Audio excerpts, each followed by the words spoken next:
32.7 hectares ang sukat ng Pag-asa Island, pinakamalaki sa Kalayaan Island Group ng munisipyo ng Kalayaan at 277 kilometers mula sa Puerto Princesa, Palawan. Pinalilibutan man ng mga barko ng China, di nagpapatinag ang mga residente at bantay sa isla.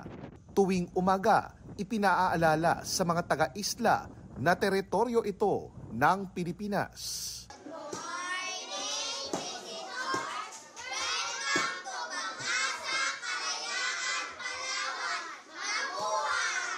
Gaya sa Pag-asa Integrated School, ang nag-iisang paaralan sa isla.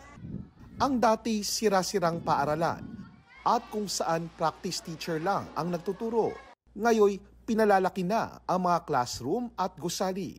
83 mag-aaral ang naka-enroll ngayon dito at nagkaklase sa 2 classroom.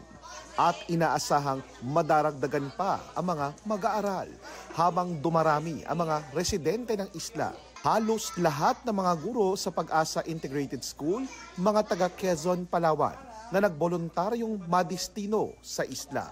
Malayo man ang Pag-asa Island, ang buhay rito ay gaya ng tipikal na pamayanan. May mga sari-sari store, magkakapit bahay na nagkukwentuhan sa tanghali.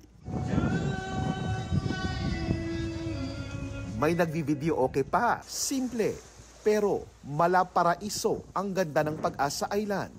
At batid daw ng mga residente at nagbabantay rito ang tunay na sitwasyon. Mainit sa mata ng ibang bansa ang isla. Kaya sa lahat ng oras, dapat daw protektahan